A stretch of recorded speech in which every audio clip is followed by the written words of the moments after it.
Welcome everybody to the Journey to Trust podcast. I'm sipping on some Joe. I don't know why they call it Joe. I'm gonna call it John because I'm feeling myself. So let's get into it. Why don't we?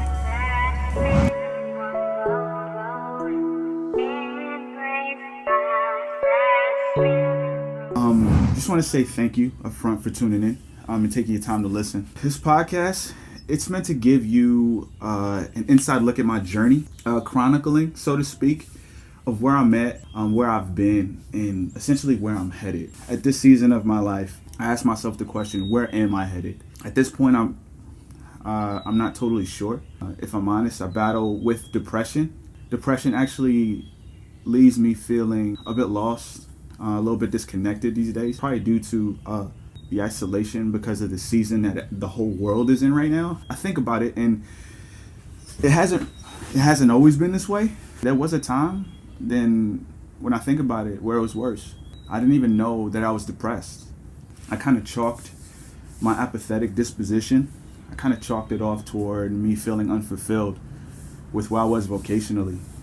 That's probably because I've always wanted to make something of myself. I mean, I grew up hearing in a good way from my dad that I was different, I was smart. A lot of these things shaped and formed my mind in the way that I think and I live. And it created these expectations and pressure to perform. I kind of always had to be representing the family well.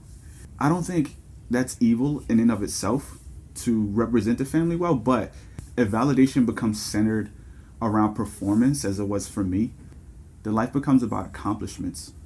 And to be honest, this led me to want to be great. And I still battle with this compulsion. It's not gone. Like, I still battle with this. I wanted to be all that my dad wanted me to be. I wanted to be wealthy. I wanted to be successful. I wanted to be admired and good with the ladies. I wanted to be all of these things. I wish I can say that my pursuit of all of these things and my seeking validation in all of these things stopped when I decided to follow Jesus. It didn't. My desires to be great, they just took on new form. My plan is still to make something of myself. I halted my dreams of becoming a money-making lawyer for the call to ministry, but underneath, I still wanted to be respected in the context of ministry. I wanted to be respected as a man of God. I wanted to do something great for the kingdom. So it just transferred, right? I wanted to graduate college. I wanted to achieve societal respectability. I wanted to preach life-changing messages. I wanted to create world-shattering music that everybody was talking about. I wanted to marry a beautiful woman. I wanted to not struggle financially. All of these things, like, these became my passions and my pursuits.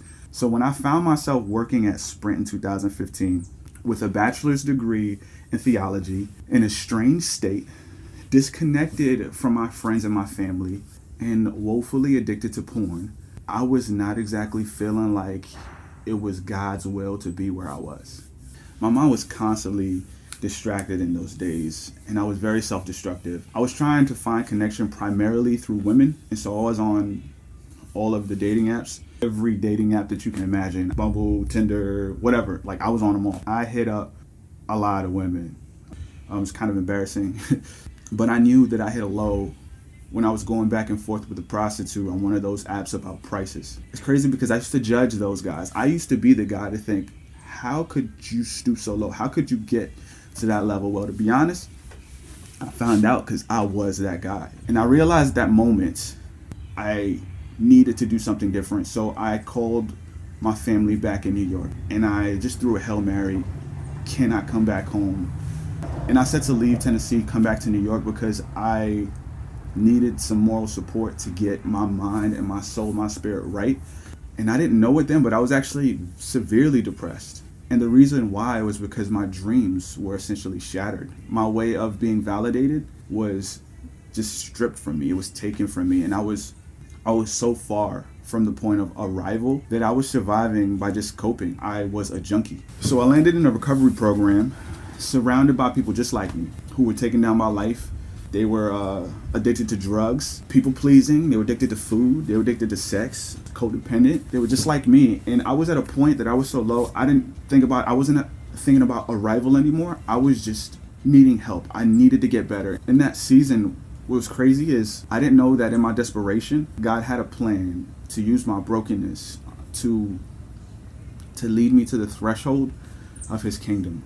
So after a teaching at CR one Thursday night, I got a thought: embrace the process.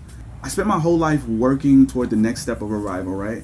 And I felt like life only moved arrival several rungs higher up the ladder the more that I tried to climb. I felt like God was telling me in all of this, John, I want to make you like me. And that takes a lifetime. This life is a process of becoming like me. So embrace this process, because the process is the end goal. There's no arrival in this life. And I felt like that's what he was telling me. And so that was a revelation I chose to ingrain in my heart. And it's a revelation that essentially inspired a lot of my music. It's the centerpiece of this podcast and my ministry.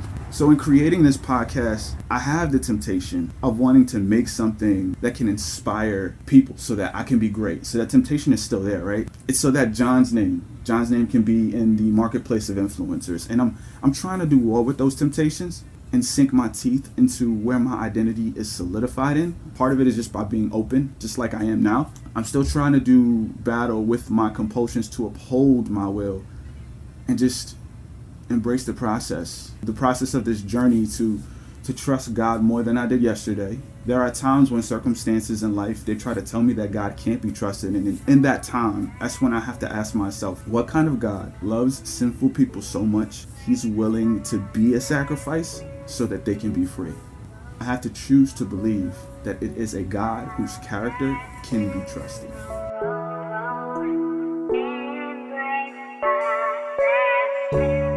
Since we've all been on lockdown, I've had a lot more time to interact with social media. And as a result, I've seen a lot of people get on their soapbox. And it's political this and that and all of this stuff. And it got me really frustrated. And so I'm going to talk about how God met me in my frustration. So stay tuned.